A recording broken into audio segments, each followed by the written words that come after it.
Auzubillahi minash-shaytanir-rajim. Bismillahir-rahmanir-rahim. Assalamu alaikum, dear students, and welcome back to the class. So far in the previous classes we have been discussing the active voice and passive voice, and we talked about the different rules which are necessary to be kept in mind while changing a sentence into passive voice. Today we are going to talk about the two tenses which will be converted into passive voice.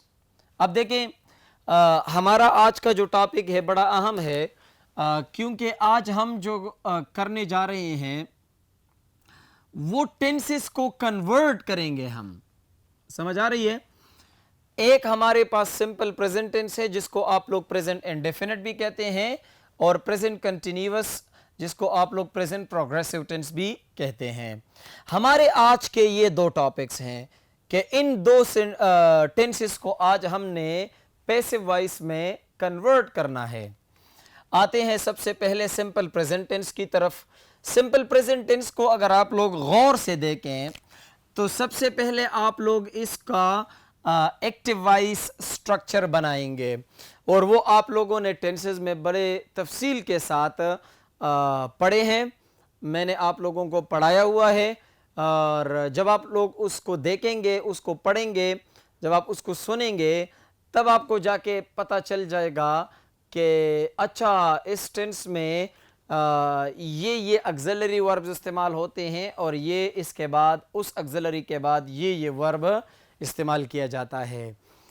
तो आज का जो topic है वो वही tenses का topic है, लेकिन उन टेंसेस को आज हम पैसिव वॉइस में कन्वर्ट करेंगे. ठीक हो गया? तो सिंपल प्रेजेंट टेंस का एक्टिव वॉइस स्ट्रक्चर क्या है? शाबाश. पहले हम लगाते हैं सब्जेक्ट, सब्जेक्ट के बाद हम लगाते हैं first form of the verb. ये सिंपल प्रेजेंट टेंस की निशानी है, हमने टेंसेस में बड़े तफसील के साथ पढ़ा है. और बाज़ औक़ात ये जो first form of the verb है इसके साथ एस या ई इसका इजाफा किया जाता है, और ये भी आप लोग तफसील के साथ पढ़ चुके हैं कि कौन सा सब्जेक्ट है जिसके साथ first form of the verb लगता है तो उसमें आप लोग एस या ई इसका इजाफा करते हैं, और फिर आप लोग ऑब्जेक्ट लगाते हैं. एग्जाम्पल्स मैं दे चुका हूं, एग्जाम्पल्स को जरा गौर से देखें. ही किक्स द बॉल. अब देखें, जब हमारे पास सब्जेक्ट ही आता है तो kick first form of the verb है, लेकिन इसके साथ आप इजाफा करते हैं एस का. सो ये बन जाता है ही किक्स द बॉल, वो बॉल को लात मारता है. दूसरा सेंटेंस देके शाबाश. She cooks the meal. अब शीज हमारे पास सब्जेक्ट है, कुक हमारे पास first form of the verb है, लेकिन जब हमारे पास सब्जेक्ट शी होता है तो उसके वर्ब के साथ जो first form of the verb आप लगाते हैं उसके साथ एस या ई इसका इजाफा किया जाएगा. द मील हमारे पास क्या बन जाता है? ऑब्जेक्ट बन जाता है. तो हम कहते हैं शी कुक्स द मील्स. अब यहाँ पर ज़्यादातर स्टूडेंट्स कहते हैं कि ये एस तो यहाँ पर भी लग गया, ये नाउन है. ये मील जो है ये क्या है? नाउन है, नाउन. और नाउन को आप प्लूरल बनाने के लिए एस लगा सकते हैं. आगे चलते हैं दूसरे एग्जाम्पल की तरफ. आई सब्जेक्ट हो गया, study first form of the verb है, वैसा का वैसा लगेगा. और इंग्लिश, मैं अंग्रेजी पढ़ता हूं या मैं अंग्रेजी का मुतालिया करता हूं. तो ये आप लोगों के पास आ गया simple present tense in active voice. अब यहां जो आप लोग पढ़ रहे हैं ना, ये आप लोगों की टेंसेस की रिपीटिशन भी हो रही है, राइट? अच्छा, अब उन रूल्स को जो हमने पढ़े थे अगर उनको आप थोड़ा सा रिकॉल करें, यानी उनको थोड़ा सा जहन पर बोझ डालकर उनको जहन में बिठाएं, तो हमने क्या कहा था? एक्टिव वॉइस का जो सब्जेक्ट है वो पैसिव वॉइस का ऑब्जेक्ट बन जाता है, जिसको हम कहते हैं न्यू ऑब्जेक्ट. एनओ का क्या मतलब है? New object. ये याद रखें, ये आपके जहन में होना चाहिए, क्योंकि हर एक टेंस में अब हम एन ओ और एन एस लगाएंगे. तो एक्टिव वॉइस का जो सब्जेक्ट है वो पैसिव वॉइस का ऑब्जेक्ट बन जाता है, और एक्टिव वॉइस का जो ऑब्जेक्ट है वो पैसिव वॉइस में सब्जेक्ट बन जाता है। इन इसका मतलब है न्यू सब्जेक्ट। क्या है? न्यू सब्जेक्ट है। समझ आ रही है? अच्छा, फिर हमने दूसरा रूल बताया था कि next tense auxiliary verb is used in passive voice. Simple present tense के बाद नेक्स्ट टेंस हमारे पास है present continuous tense. Present continuous tense के जो ऑक्सिलरी वर्ब्स है वो हमारे पास कौन कौन से हैं? एम, इज और आर। ये तीनों हमारे पास नेक्स्ट टेंस के ऑक्सिलरी वर्ब्स है। तो ये ऑक्सिलरीज उधर से हम लेकर आए। फिर तीसरा जो हमने रूल बताया था, जो हमने स्टडी किया था, वो है कि सिर्फ और सिर्फ third form of the verb is used in passive voice. जब आप पैसिव वॉइस बनाते हैं तो पैसिव वॉइस बनाने के लिए ये रूल भी बहुत अहम है कि जो भी आपका वर्ब हो, यानी सिंपल प्रेजेंट टेंस में first form of the verb इस्तेमाल होता है ना, वो भी कन्वर्ट किया जाएगा third form of the verb में। फिर हमने एक और रूल बताया था कि preposition by is used before the object of the passive voice. तो ये एक्टिव पैसिव वॉइस का ऑब्जेक्ट हो गया और इससे पहले जो है हम प्रीपोजिशन बाय लगाएंगे। ही किक्स द बॉल के सेंटेंस को जरा देखें, इसको हम कन्वर्ट करते हैं पैसिव वॉइस में। He kicks the ball, he subject, kicks verb and object the ball. The ball active voice का जो ऑब्जेक्ट है वो पैसिव वॉइस का सब्जेक्ट बन गया। तो क्या बन गया? The ball. ठीक हो गया। अब इज, अब ये भी जहन में याद रखें कि जो एक्टिव वॉइस में ऑब्जेक्ट होता है वो पैसिव वॉइस में सब्जेक्ट बन जाता है। तो उसी सब्जेक्ट के मुताबिक ही आप लोगों ने एम इज आर का इस्तेमाल करना होगा। अब यहां पर देखें, द बॉल सिंगुलर है तो हमने इज लगाया, इज, और किक्ड, किक्स की जगह हमने क्या लगाया? किक्ड। क्योंकि रूल ये है कि जब आप पैसिव बनाते हैं तो पैसिव बनाने के लिए जो भी वर्ब आपका एक्टिव वॉइस में होता है वो थर्ड फॉर्म में कन्वर्ट किया जाता है। So the ball is kicked, preposition by आपने लगा दिया और सब्जेक्ट जो है subject of the active voice वो पैसिव वॉइस का ऑब्जेक्ट बन जाएगा। तो ये सब्जेक्ट प्रोनाउन है, ये ऑब्जेक्ट प्रोनाउन में कन्वर्ट कर दिया गया हिम। ही को हम कन्वर्ट करेंगे हिम में। यहां तक क्लियर है? दूसरे सेंटेंस को देखे, शाबाश। She cooks the meals, she cooks the meals, वो खाने पकाती हैं, मुख्तलिफ खाने पकाती हैं। सब्जेक्ट हो गया, वर्ब हो गया, ऑब्जेक्ट हो गया। ठीक है। अच्छा, एक्टिव वॉइस का जो ऑब्जेक्ट है द मील्स, अब उसको आप पैसिव वॉइस का सब्जेक्ट बनाएंगे। द मील्स जो है ये प्लूरल हो गया। अब इस प्लूरल के साथ आप लोग क्या लगाएंगे? शाबाश, आर लगाएंगे। The meals are. अब कुक का थर्ड फॉर्म जो है कुक्ड है। क्या है? Cooked. The meals are cooked, preposition by is used और ये जो सब्जेक्ट प्रोनाउन है इसको आप लोग कन्वर्ट करेंगे ऑब्जेक्ट प्रोनाउन में और शी का ऑब्जेक्टिव केस जो है वो है हर। ठीक हो गया। So the meals are cooked by her. समझ आ रही है? अच्छा जी, थर्ड सेंटेंस को देखें, लास्ट सेंटेंस जो है उसको जरा गौर से देखें। आई स्टडी इंग्लिश, मैं अंग्रेजी पढ़ता हूं या मैं अंग्रेजी का मुतालिया करता हूं। I subject, study verb, English object. तो एक्टिव वॉइस का जो ऑब्जेक्ट है वो पैसिव वॉइस का सब्जेक्ट बन जाएगा इंग्लिश। अब इंग्लिश जो है ये सिंगुलर है, ये इज लगाया जाएगा। ठीक हो गया, इंग्लिश इज। स्टडी का जो थर्ड फॉर्म है वो है स्टडीड, इंग्लिश इज स्टडीड। फिर प्रीपोजिशन बाय आप लगाएंगे, बाय, और आई को कन्वर्ट करेंगे आप किस चीज में? मी में, because I is the subjective pronoun and me is the objective pronoun. यहां तक बात क्लियर है? चलिए जी, सिंपल प्रेजेंट टेंस की नेगेटिव और इंट्रोगेटिव स्ट्रक्चर्स को डिस्कस करते हैं अगले बोर्ड पर।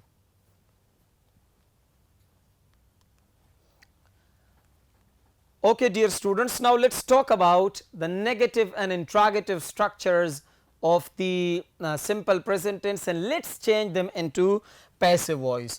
तो negative structure हमारे पास क्या है वो आप ऑलरेडी पढ़ भी चुके हैं बार बार। अच्छा, तो negative structure क्या है? सब्जेक्ट लगेगा, do और does auxiliaries लगेंगे, not लगेगा, first form of the verb लगेगा और ऑब्जेक्ट लगेगा। यानी फॉर एग्जाम्पल, एग्जाम्पल को देखें, he does not eat rice, he does not eat rice। ठीक हो गया।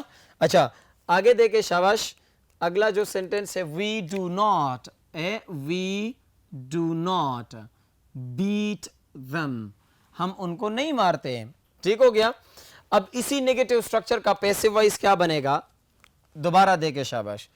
एक्टिव वॉइस का जो सब्जेक्ट है वो पैसिव वॉइस का ऑब्जेक्ट बन जाएगा, जो हम जिसको हम न्यू ऑब्जेक्ट कहेंगे, और एक्टिव वॉइस का जो ऑब्जेक्ट है वो पैसिव वॉइस का सब्जेक्ट बनेगा जो कि न्यू सब्जेक्ट है। वही सिंपल प्रेजेंट टेंस है तो प्रेजेंट कंटिन्यूअस टेंस से हम ऑक्सिलरीज लेकर आएंगे एम, एज, आर। ठीक हो गया। अब ये चूंकि ये नेगेटिव है तो ऑक्सिलरी के बाद आप लोग नॉट जरूर लगाएंगे। फिर ये जो first form of the verb है ये कन्वर्ट किया जाएगा कौन से फॉर्म ऑफ द वर्ब में, third form of the verb में। फिर प्रीपोजिशन बाय लगेगा object of the passive voice से पहले। तो देखिए he does not eat rice. अब देखिए एक्टिव वॉइस का जो ऑब्जेक्ट है वो पैसिव वॉइस का सब्जेक्ट बन गया। देखिए शाबाश, राइस। ठीक हो गया। अब एम इज आर के मुताबिक इज लगेगा क्योंकि rice is uncountable noun. Not अपनी जगह पर आ गया। ईट का थर्ड फॉर्म हम लगाएंगे ईटन, प्रीपोजिशन बाय लगा दिया, और जो सब्जेक्ट प्रोनाउन है वो हम ऑब्जेक्ट प्रोनाउन में कन्वर्ट करेंगे। We do not beat them, active voice का जो ऑब्जेक्ट है वो पैसिव वॉइस का सब्जेक्ट बन गया। देखिए ये ऑब्जेक्ट प्रोनाउन है तो इसका हमने सब्जेक्ट प्रोनाउन बना दिया। हमने रूल पढ़ा था ना कि जो सब्जेक्ट प्रोनाउंस है उनको पैसिव वॉइस में ऑब्जेक्ट प्रोनाउंस बनाएंगे, और जो ऑब्जेक्ट प्रोनाउंस है उनको आप लोग सब्जेक्ट प्रोनाउंस बनाएंगे। फिर दे के मुताबिक आप लोग कौन सा ऑक्सिलरी लगाएंगे, आर लगाएंगे, क्योंकि दे के साथ इज भी नहीं लगता, दे के साथ इम भी नहीं लगता। नॉट अपनी जगह पर आ गया। बीट वर्ब है, इसका थर्ड फॉर्म है बीटन, और फिर प्रीपोजिशन बाय लगेगा, और ये जो सब्जेक्ट प्रोनाउन है वी, इसका ऑब्जेक्ट प्रोनाउन आप लगाएंगे व्हिच बिकम्स अस। ठीक हो गया। अब आते हैं इंटरोगेटिव स्ट्रक्चर की तरफ। तो इंटरोगेटिव स्ट्रक्चर इंतहाई आसान है। ये जो डू और डस के जरिए हमने नेगेटिव बनाया, इसी डू और डस के जरिए आप इंटरोगेटिव भी बनाएंगे, लेकिन ये बिगिनिंग ऑफ द सेंटेंस में आएगा, सब्जेक्ट बाद में चला जाएगा, फिर first form of the verb और फिर ऑब्जेक्ट लगेगा। For example, do you love me, dear students, do you love me, क्या आप मुझसे मोहब्बत करते हैं।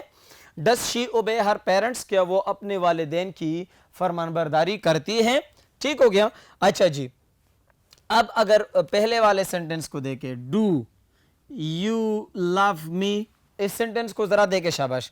यू लव मी है, यू सब्जेक्ट हो गया, लव वर्ब हो गया, मी ऑब्जेक्ट हो गया। तो एक्टिव वॉइस का जो ऑब्जेक्ट है वो पैसिव वॉइस का सब्जेक्ट बन जाएगा। ठीक हो गया। आई के साथ क्या लगाया, कौन सी ऑक्सिलरी लगाई जाती है, शाबाश, एम लगाया जाता है, क्योंकि इसके साथ कोई और ऑक्सिलरी नहीं लगाई जाती, एम आई। और ये जो love first form of the verb है, लव्ड बन जाएगा third form of the verb, preposition by लगाएंगे, और फिर यू सब्जेक्ट भी है और यू ऑब्जेक्ट भी है। तो subjective pronoun objective pronoun you के जो है ये एक जैसे ही है, तो यू अपनी जगह पर आ जाएगा। डस शी ओबे हर पेरेंट्स, अब देखें शी हमारे पास सब्जेक्ट है, ओबे वर्ब है, और हर पेरेंट्स हमारे पास ऑब्जेक्ट है। तो हर पेरेंट्स, तो हर पेरेंट्स के साथ आप लोग कौन सी ऑक्सिलरी लगाएंगे, शाबाश। हाँ, पेरेंट्स जो है वो दो होते हैं ना, एक पेरेंट तो नहीं होता। अच्छा, तो इसके साथ आप लोग क्या लगाएंगे, आर लगाएंगे, आर हर पेरेंट्स। और ओबे का जो third form of the verb है वो है obeyed by her, she becomes her, क्योंकि शी यहां पर सब्जेक्टिव प्रोनाउन है और ये आगे जाकर ऑब्जेक्टिव प्रोनाउन बनेगी। ये हो गया आप लोगों के पास सिंपल प्रेजेंट टेंस। अगले बोर्ड की तरफ जाते हैं और जो आज के टॉपिक में प्रेजेंट कंटिन्यूअस टेंस इंक्लूडेड है उसको भी डिस्कस करते हैं।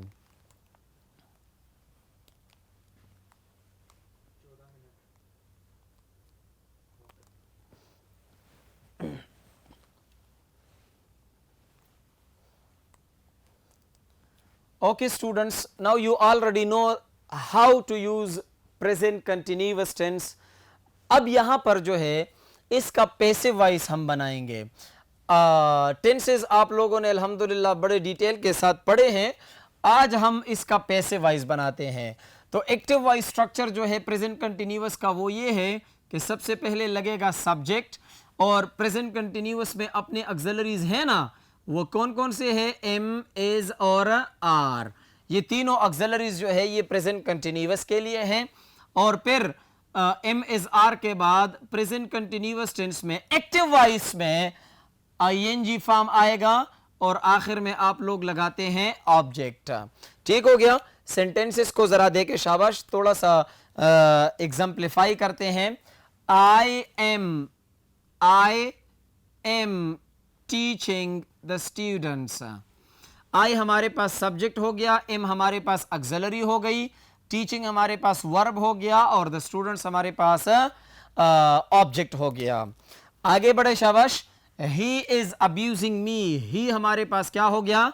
सब्जेक्ट हो गया, इज ऑक्सिलरी हो गई, अब्यूजिंग हमारे पास हो गया वर्ब, मैन वर्ब, और मी जो है ये ऑब्जेक्ट हो गया। आगे बढ़ते हैं शाबाश। अगले सेंटेंस को देखें। दे सब्जेक्ट हो गया, आर ऑक्सिलरी वर्ब हो गया, बीटिंग मैन वर्ब हो गया और हिम ये हमारे पास हो गया ऑब्जेक्ट। अब इसको आप लोग जब पैसिव वॉइस में कन्वर्ट करेंगे तो सबसे पहले आप लोगों को स्ट्रक्चर का पता होना चाहिए। जिस तरह हमने सिंपल प्रेजेंट में डिस्कस किया कि ये एक्टिव वॉइस स्ट्रक्चर है और इसका पैसिव वॉइस स्ट्रक्चर ऐसा बनेगा। इसी तरह प्रेजेंट कंटिन्यूअस का जब पैसिव वॉइस स्ट्रक्चर आप पढ़ेंगे तो पैसिव वॉइस स्ट्रक्चर क्या होगा? शाबाश। जो एक्टिव वॉइस का सब्जेक्ट है वो पैसिव वॉइस का ऑब्जेक्ट बनेगा, जिसको आप लोग कहते हैं न्यू ऑब्जेक्ट। समझ आ गई? और एक्टिव वॉइस का जो ऑब्जेक्ट है वो पैसिव वॉइस का सब्जेक्ट बनेगा, जिसको आप लोग कहते हैं न्यू सब्जेक्ट। अब एम, इज, आर अपनी जगह पर आएंगे और एम, इज, आर के साथ इजाफा किस चीज का होगा? शाबाश, बीइंग का। इसको मैं थोड़ा सा इस पे स्टार लगा देता हूं, ये बड़ा अहम है। सिंपल प्रेजेंट टेंस के पैसिव वॉइस स्ट्रक्चर और प्रेजेंट कंटिन्यूअस के पैसिव वॉइस स्ट्रक्चर में सिर्फ और सिर्फ बीइंग का फर्क है। समझ आ रही है? अच्छा, ये आपने क्यों किया? आपने तो रूल्स वायलेट कर दिए। तो अगर आप लोगों को याद है रूल नंबर 7 हमने जो पढ़ा था कि present continuous tense and past continuous tense, ये दो टेंसेस के बारे में हमने बात की थी। ये दो टेंसेस अपनी ही ऑक्सिलरीज के जरिए बनाए जाएंगे। अच्छा, ये मैंने आप लोगों को बताया था कि अपनी ऑक्सिलरीज का मतलब ये है कि इन ऑक्सिलरीज के जरिए एक्टिव वॉइस भी बनेगा, इन ही ऑक्सिलरीज के जरिए पैसिव वॉइस भी बनेगा। समझ आ रही है? अच्छा, लेकिन इस अपने ऑक्सिलरी के साथ इजाफा किस चीज का होगा? बीइंग का होगा। किस चीज का होगा? बीइंग का होगा। और ये जो आईएनजी फॉर्म आप लोग एम, इज, आर के बाद लगाते हैं एक्टिव वॉइस स्ट्रक्चर में, ये पैसिव वॉइस में कन्वर्ट किया जाएगा third form of the verb में। कौन से फॉर्म ऑफ द वर्ब में कन्वर्ट किया जाएगा? Third form of the verb में कन्वर्ट किया जाएगा। और प्रीपोजिशन बाय लगाना ये एक्टिव पैसिव वॉइस के ऑब्जेक्ट से पहले है। अब देखिए, आई एम टीचिंग द स्टूडेंट्स, पहले वाले सेंटेंस को जरा गौर से देखें। द स्टूडेंट्स ये हमारे पास बन जाएगा subject of the passive voice. अच्छा, अब इन्हीं के मुताबिक आप लोगों ने अब देखें, इसी सब्जेक्ट के मुताबिक ये जो पैसिव वॉइस का आप सब्जेक्ट बनाएंगे, इसी के मुताबिक आपने ऑक्सिलरी लगानी है। अगर यहां पर देखें तो आई के साथ एम लगाया गया है। अब आप सोचेंगे कि उधर तो ऑक्सिलरी एम है, इधर ऑक्सिलरी आपने आर लगाई और आपने कहा कि अपनी ऑक्सिलरी का मतलब यह है कि एम, इज, आर तीनों लगाए जा सकते हैं। और जो ऑक्सिलरी आप लगाएंगे वो according to the subject of the passive voice होगा, वो एक्टिव वॉइस के सब्जेक्ट के तरफ आप नहीं देखेंगे। तो द स्टूडेंट्स आर बीइंग, ये देखे शाबाश, the students are being. Teaching को आप लोगों ने कन्वर्ट कर दिया किस चीज में? Taught. The students are being taught by, preposition by आपने लगा लिया, और एक्टिव वॉइस का जो सब्जेक्ट है आई, उसको आप लोगों ने पैसिव वॉइस का ऑब्जेक्ट बनाया, जिसको आप लोग कहते हैं मी। सब्जेक्टिव प्रोनाउन आई था, तो जब ये ऑब्जेक्ट बन गया तो ऑब्जेक्टिव प्रोनाउन मी बन गया। ही इज अब्यूजिंग मी, वो मुझे गालियां दे रहा है। अब देखें, इसको जरा गौर से सुने, शाबाश, गौर से इसको देखें। मी हमारे पास ऑब्जेक्टिव केस है कि नहीं है? अब ये ऑब्जेक्ट पैसिव वॉइस में सब्जेक्ट बनेगा तो क्या बनेगा, आई, क्योंकि आई का आप लोगों ने मी बनाया ना, तो मी का आप लोग क्या बनाएंगे, आई, और आई के साथ सिर्फ और सिर्फ एम लगाया जाता है। फिर आप लोग बीइंग लगाएंगे, स्ट्रक्चर को देखा करें, शाबाश, स्ट्रक्चर को देखा करें। अब्यूजिंग जो आईएनजी फॉर्म है इसको कन्वर्ट किया जाएगा third form of the verb में, जो कि है अब्यूज्ड। फिर आप लोग लगाएंगे, देखिए third form of the verb हो गया तो फिर बाय लेकर आ जाएं, शाबाश, बाय को आप लोग लगाएं। और ये जो एक्टिव वॉइस का ही है, जो सब्जेक्ट है, ये पैसिव वॉइस का ऑब्जेक्ट बन जाता है, और ये ऑब्जेक्टिव केस बनेगा ही का, जो कि हिम है, जो कि क्या है, हिम है। अच्छा जी, लास्ट सेंटेंस को देखें, दे आर बीटिंग हिम।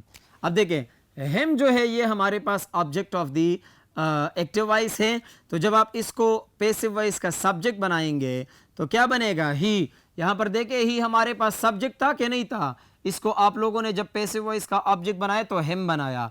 अब ये हिम ऊपर एक्टिव वॉइस में आया है तो पैसिव वॉइस में वो क्या बन जाएगा, ही बन जाएगा। ही के साथ आप कौन सी ऑक्सिलरी लगाते हैं, इज लगाते हैं, बीइंग अपनी जगह पर आ जाएगा। बीटन ये किसका थर्ड फॉर्म है, बीटिंग का थर्ड फॉर्म है, आईएनजी फॉर्म है उधर, यहां पर थर्ड फॉर्म है। फिर प्रीपोजिशन बाय आप लगाएंगे और फिर आप लगाएंगे सब्जेक्ट का, आप ऑब्जेक्ट बनाएंगे, तो हमारे पास सब्जेक्ट क्या है, दे है, तो दे का ऑब्जेक्टिव केस जो है वो है देम। और इसी तरह आप लोग नेगेटिव स्ट्रक्चर बना सकते हैं, new subject plus am is are plus not plus being. यहां पर स्टूडेंट्स ये गलती करते हैं कि एम इज आर के बाद बीइंग लगाते हैं फिर नॉट लगाते हैं, नहीं, ये गलत है। एम इज आर के बाद नॉट लगाएंगे, फिर बीइंग लगाएंगे, फिर third form of the verb लगाया जाएगा। उसके बाद जब आप इंटरोगेटिव बनाते हैं तो एम इज आर ये बिगिनिंग में आ जाएगा, फिर सब्जेक्ट आ जाएगा, फिर बीइंग, फिर third form of the verb, फिर प्रीपोजिशन बाय और फिर ऑब्जेक्ट लगेगा। तो ये हो गया आप लोगों के पास प्रेजेंट कंटिन्यूअस टेंस। उम्मीद है कि आप लोगों को यहां तक समझ आ गया होगा। इंशाअल्लाह ताला नेक्स्ट जब हम नेक्स्ट क्लास लेंगे तो अगले क्लासेस में इंशाअल्लाह ताला दूसरे जो टेंसेस हैं उनको डिस्कस करेंगे। आज तक जो हमने पढ़ा अब तक वो प्रेजेंट इंडेफिनिट और प्रेजेंट कंटिन्यूअस टेंसेस थे। ये दोनों टेंसेस हमने बड़े डिटेल के साथ पढ़े। जब आप लोग इसके सेंटेंसेस बनाएंगे, जब भी आप लोगों के सामने कोई सेंटेंस रखेगा तो आप लोग पहले सोचेंगे कि ये कौन से टेंस का है, फिर उसको रूल्स के मुताबिक आप लोग चेंज करेंगे। उम्मीद है कि आप लोगों को यहाँ तक समझ आ गया होगा। इंशाअल्लाह ताला नेक्स्ट जो लेक्चर है उसमें फिर आप लोगों के सामने नए टॉपिक हो या इसी टॉपिक को आगे लेकर जाना हो, उसमें इंशाअल्लाह ताला फिर आप लोगों के साथ डिस्कशन होगी। तब तक के लिए इजाज़त चाहिए। अल्लाह हाफिज़।